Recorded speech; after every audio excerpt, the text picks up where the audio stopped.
ಪಕ್ಕ ಇದ್ದಾರಲ್ಲ, ಸುಕನ್ಯ, ಸುನೀತಾ ಅವರು, ಈ ರೀತಿ ಎಲ್ಲ ಅಧಿಕಾರಿಗಳೆಲ್ಲ ಒಟ್ಟಾಗಿ ಸೇರಿ ಮೇಡಮ್ ನಾವು ಒಂದು ಒಳ್ಳೆ ಕಾರ್ಯಕ್ರಮವನ್ನು ಮಾಡೋಣ. ಅದರಲ್ಲೂ ಮುಖ್ಯವಾಗಿ ನಮ್ಮ ಆಶಾ ಕಾರ್ಯಕರ್ತೆಯರು, ಅಂಗನವಾಡಿ ಕಾರ್ಯಕರ್ತೆಯರು ಮತ್ತು ನಮ್ಮ ಎಲ್ಲ ಸ್ತ್ರೀಶಕ್ತಿ ಗುಂಪಿನ ಮಹಿಳೆಯರು, ಸರ್ಕಾರಿ ಅಧಿಕಾರಿಗಳು, ಹೆಣ್ಣು ಮಕ್ಕಳು ನೋಡಿ, ಇವತ್ತು ಎಷ್ಟು ಜನ ಹೆಣ್ಣು ಮಕ್ಕಳು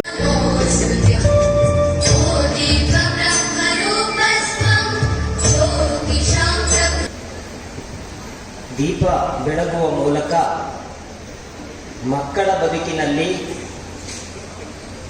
ಕತ್ತಲೆಯಿಂದ ಬೆಳಕಿನೆಡೆಗೆ ದತ್ತು ನೀಡುವ ಮೂಲಕ ಯಶಸ್ವಿಗೊಳಿಸೋಣ ಅವರ ಜೀವನವನ್ನ ಎಂಬ ಹಿನ್ನೆಲೆಯಲ್ಲಿ ಕಾರ್ಯಕ್ರಮದ ಜಿಲ್ಲಾಧಿಕಾರಿಗಳಾಗಿರುವಂಥ ಲತಾ ಕುಮಾರಿ ಮೇಡಮ್ ಅವರು ಈ ಕಾರ್ಯಕ್ರಮದ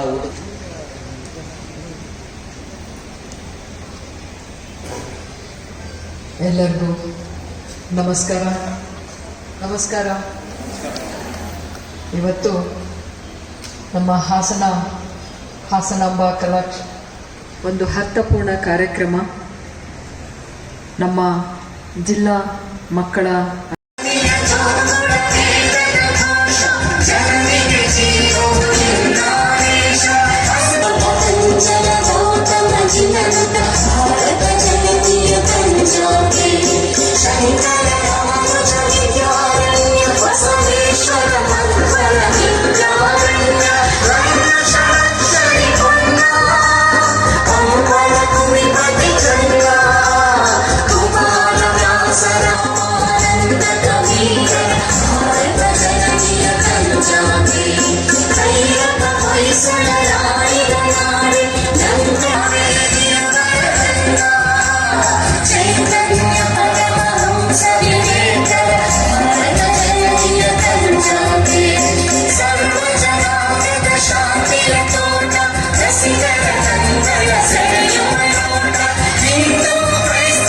ಪಕ್ಕ ಇದ್ದಾರಲ್ಲ, ಸುಕನ್ಯ, ಸುನೀತಾ ಅವರು, ಈ ರೀತಿ ಎಲ್ಲ ಅಧಿಕಾರಿಗಳೆಲ್ಲ ಒಟ್ಟಾಗಿ ಸೇರಿ ಮೇಡಮ್ ನಾವು ಒಂದು ಒಳ್ಳೆ ಕಾರ್ಯಕ್ರಮವನ್ನು ಮಾಡೋಣ. ಅದರಲ್ಲೂ ಮುಖ್ಯವಾಗಿ ನಮ್ಮ ಆಶಾ ಕಾರ್ಯಕರ್ತೆಯರು, ಅಂಗನವಾಡಿ ಕಾರ್ಯಕರ್ತೆಯರು ಮತ್ತು ನಮ್ಮ ಎಲ್ಲ ಸ್ತ್ರೀಶಕ್ತಿ ಗುಂಪಿನ ಮಹಿಳೆಯರು, ಸರ್ಕಾರಿ ಅಧಿಕಾರಿಗಳು, ಹೆಣ್ಣು ಮಕ್ಕಳು ನೋಡಿ, ಇವತ್ತು ಎಷ್ಟು ಜನ ಹೆಣ್ಣು ಮಕ್ಕಳು. ನಮಗೆ ಅನಿಸೋದು ಸಾಮಾಜಿಕ ಕಳಕಳಿ. ಒಂದು ಮಗುವಿನ ಪೋಷಕರಾಗುವುದು ಈಗ ಸುಲಭದ ಮಾತಲ್ಲ. ಮೊದಲು ಮಕ್ಕಳನ್ನು ಏನಕ್ಕೆ ಬಯಸ್ತಾ ಇದ್ರು? ಅನೇಕ ಸಾಮಾಜಿಕ ಬದ್ಧತೆ. ಮೊದಲನೇದಾಗಿ ಅವರು ತಮ್ಮ ಅಸ್ತಿತ್ವವನ್ನು ನಿರೂಪಿಸಲಿಕ್ಕೆ ಮಕ್ಕಳನ್ನ ಮಾಡ್ಕೊಳ್ಬೇಕಾಗಿತ್ತು. ಆ ಹೆಣ್ಣು ಮಗುಗೆ ಮಗು ಇರಲಿಲ್ಲ ಅಂದರೆ ಏನಂತ ಕರಿತಾ ಇದ್ರು? ಅವಳು ಬಂಜೆ. ಗಂಡನಿಗೆ ಮಗು ಇರಲಿಲ್ಲ ಅಂದರೆ ಗಂಡ ಮಕ್ಕಳಿಗೆ ಅವ್ರಿಗೆ ಇನ್ನೊಂದು ರೀತಿ ಕೆಟ್ಟದಾಗಿ ಸಾಮಾಜಿಕವಾಗಿ ಅವರನ್ನು ಕೀಳಾಗಿ ನೋಡ್ತಾ ಇದ್ರು, ಮಕ್ಕಳು ಇಲ್ಲ ಅಂತ ಹೇಳಿ. ಆದರೆ ಕಾಲ ಬದಲಾಗಿದೆ. ಮಗುವನ್ನು 9 ತಿಂಗಳು ಹೊಟ್ಟೆಯಲ್ಲಿ ಸಾಕೋದು ಸುಲಭ, ಆದರೆ ಅದನ್ನು ನಂತರ ಸಾಕೋದು ಇದೆಯಲ್ಲ, ಪೋಷಕರ ಜವಾಬ್ದಾರಿ ತುಂಬ ಕಷ್ಟಕರವಾಗಿಬಿಟ್ಟಿದೆ. ಆದರೆ ನಮಗೆ ಇದು ಕುಟುಂಬ ವ್ಯವಸ್ಥೆ ನಮ್ಮ ದೇಶದಲ್ಲಿ ಒಂದು ಬೆನ್ನೆಲುಬು. ನಮ್ಮ ದೇಶದಲ್ಲಿ ಏನಾದರೂ ಒಂದು ಇತರೆ ದೇಶಗಳಿಗಿಂತ ಭಿನ್ನವಾಗಿದ್ದರೆ ಅದು ಕುಟುಂಬ ವ್ಯವಸ್ಥೆಯ ಮುಖಾಂತರ. ತುಂಬ ಬಲಿಷ್ಠವಾದ ವ್ಯವಸ್ಥೆ.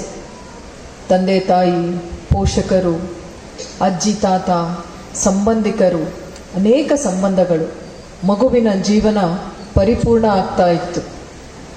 ಆದರೆ ಈಗ ಕಾಲ ಬದಲಾಗ್ಬಿಟ್ಟಿದೆ. ನ್ಯೂಕ್ಲಿಯರ್ ಫ್ಯಾಮಿಲೀಸ್, ಗಂಡ ಹೆಂಡತಿ ಮಗು, ಇಷ್ಟೇ ಜೀವನ. ಇಷ್ಟು ಇದ್ರೂ ಸಹ ಅನೇಕ ಚಾಲೆಂಜಸ್. ಯಾಕೆ ನಾವು ಇವತ್ತು ದತ್ತು ತೆಗೆದುಕೊಳ್ಳುವ ಪ್ರಕ್ರಿಯೆ ಬಗ್ಗೆ ಮಾತಾಡ್ತಾ ಇದ್ದಾವೆ? ಯಾಕೆ ಅಂದರೆ ಕೇವಲ 2-3 ದಶಕಗಳ ಹಿಂದೆ ಒಂದು ಮಾರಣ ಹೋಮನೆ ನಡೆದು ಹೋಯಿತು. ಗರ್ಭದಲ್ಲಿ ಹೆಣ್ಣು ಶಿಶುವನ್ನು ಕೊಲ್ಲೋ ಒಂದು ಪ್ರವೃತ್ತಿ ಇಡೀ ದೇಶದಲ್ಲಿ ವ್ಯಾಪಕವಾಗಿತ್ತು. ಅದರ ಪರಿಣಾಮ ನಾವೀಗ ಅನುಭವಿಸ್ತಾ ಇದ್ದೇವೆ. ಮೊದಲನೇದಾಗಿ ಜೆಂಡರ್ ರೇಷಿಯೋ, ಗಂಡು ಹೆಣ್ಣಿನ ಒಂದು ರೇಷಿಯೋ ಸರಾಸರಿ ಕಮ್ಮಿ ಆಗ್ತಾ ಇದೆ. ಮಕ್ಕಳ ಸಂಖ್ಯೆ ಕಮ್ಮಿ ಆಗ್ತಾ ಇದೆ. ಮಕ್ಕಳನ್ನು ಹೇರೋದು ಆರ್ಥಿಕವಾಗಿ ತುಂಬ ಕಷ್ಟ ಆಗಿಬಿಟ್ಟಿದೆ. ಇನ್ನು ಸಾಮಾಜಿಕ ಹೊಣೆಯಂತೂ ಇನ್ನೂ ಕಷ್ಟ. ಅದರಲ್ಲೂ ಒಬ್ಬ ತಾಯಿಗೆ ಒಂದು ಮಗುವನ್ನು ನೋಡಿಕೊಂಡು ತನ್ನ ಕರ್ತವ್ಯವನ್ನು, ಜವಾಬ್ದಾರಿನ ನಿಭಾಯಿಸೋದು ಇನ್ನೂ ಕಷ್ಟ. ಅಷ್ಟೆಲ್ಲ ಇದ್ರೂ ಆಯಿತು, ಒಂದು ಮಗುವನ್ನು ಪಡೆಯೋಣ ಅಂತ ಹೋದರೆ ಅನೇಕ ಸವಾಲುಗಳು. ಆಗ ಒಂದು ಕುಟುಂಬ ವ್ಯವಸ್ಥೆಗೆ ಸಹಾಯಕವಾಗಿ ನಿಲ್ಲುವುದೇ ಈ ದತ್ತು ಪ್ರಕ್ರಿಯೆ. ಕೇಂದ್ರ ಸರ್ಕಾರದಲ್ಲಿ ಕಾರಾ ಅಂತೇಳಿ ಒಂದು ಸಂಸ್ಥೆ ಇದೆ. ಕಾರಾ, CARA, ಕಾರಾ. ಏನದು ಕಾರಾ ಸಂಸ್ಥೆ? Centre for adoption regulatory authority ಅಂತ ಇದೆ. ಮಕ್ಕಳನ್ನು ದತ್ತು ತೆಗೆದುಕೊಳ್ಳೋಕೆ ಒಂದು ರೆಗ್ಯುಲೇಟರಿ ಅಥಾರಿಟಿ, ನಿಯಂತ್ರಣ ಒಂದು ಸಂಸ್ಥೆ, ಕಾರಾ ಅಂತ ಕರೀತಾರೆ. ಅದರಲ್ಲಿ ಕೇರಿಂಗ್ ಅಂತ ಹೇಳಿ ಒಂದು ಸಾಫ್ಟ್ವೇರ್ ಇದೆ. ಹೇಗೆ ದತ್ತು ತೆಗೆದುಕೊಳ್ಬೇಕು? ತಾವು ಯಾರಾದರೂ ಮದುವೆ ಆದ ಅಥವಾ ಸಿಂಗಲ್ ಇರ್ತಕ್ಕಂತಹ ವ್ಯಕ್ತಿಗಳು, ಅದಕ್ಕೆ ಆದ ನಿಯಮಗಳಿದೆ, ಅವರು ಅಪ್ಲೈ ಮಾಡ್ಬೋದು. ನಿಮಗೆಲ್ಲ ಕೇಳಿದ್ರೆ ಆಶ್ಚರ್ಯ ಆಗುತ್ತೆ. ಈಗ ನೀವು ಅಪ್ಲೈ ಮಾಡಿದ್ರೆ ಒಂದು ಮಗು ಬೇಕು ದತ್ತು ತಗೊಳೋಕೆ ಅಂತ ಹೇಳಿ 3-4 ವರ್ಷ ನೀವು ಕಾಯಬೇಕು. ಅಂದರೆ ನಮಗಿರೋ ಮಕ್ಕಳ ಸಂಖ್ಯೆ ಕಮ್ಮಿ, ಆದರೆ ಅಪ್ಲೈ ಮಾಡೋರು, ನನಗೆ ಮಗು ಬೇಕು ಅಂತ ಕೇಳೋರು ಜಾಸ್ತಿ. ಏನಿದು ಸಾಮಾಜಿಕ ಪರಿವರ್ತನೆ? ಯಾಕೆ ಇದು? ಅನೇಕ ವಿಷಯಗಳು ಇದೆ ಇದರಲ್ಲಿ. ನೆನಪಿಗೆ ಬಂತು, ನಾನು ಕೂಡ ಊಟಶಾಸ್ತ್ರ ಮುಗಿಸ್ಕೊಂಡೆ. ನನ್ನ ಅತ್ತೆ ಬಂದು ಹಾಲು ತಗೊಳಮ್ಮ ಅಂತ ಅಂದರು. ನಾನು ಹಾಲಿನ ಲೋಟ ತಗೊಂಡು ಪತಿ ಇದ್ದ ಕಡೆಗೆ ಹೊರಟೆ.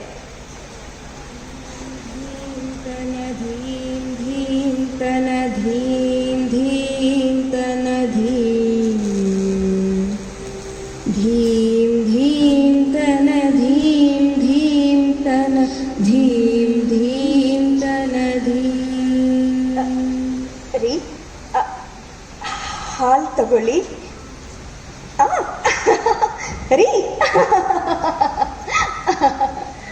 ಧೀಂ ಧೀಂ ತನ ಧೀಂ ಧೀಂ ತನ ಧೀಂ ಧೀಂ ತನ ಧೀಂ ಧೀಂ ಧೀಂ ತನ ಧೀಂ ಧೀಂ ತನ ಧೀಂ ಧೀಂ ತನ ಧೀಂ ಧೀಂ ಧೀಂ ತನ ಧೀಂ ಧೀಂ ತನ ಧೀಂ ಧೀಂ ತನ ಧೀಂ ಧೀಂ ಧೀಂ ತನ ಧೀಂ ಧೀಂ ತನ ಧೀಂ ಧೀಂ ತನ ಧೀಂ ಧೀಂ ನನ ನನ ನನ ನನ ನನ ನನ ನನ ನನ ನನ ಆ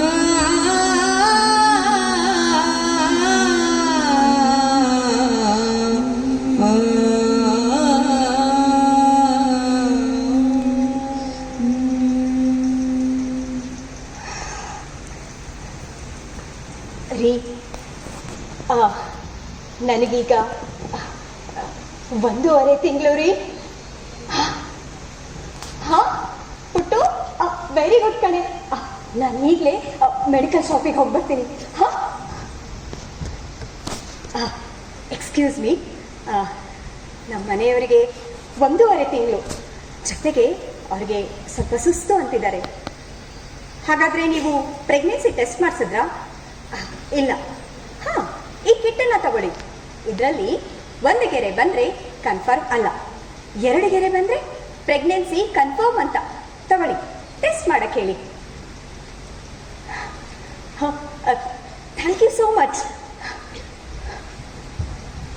ಪುಟ್ಟು ತಗೋ, ಇದರಲ್ಲಿ 1 ಗೆರೆ ಬಂದರೆ ಕನ್ಫರ್ಮ್ ಅಲ್ಲ,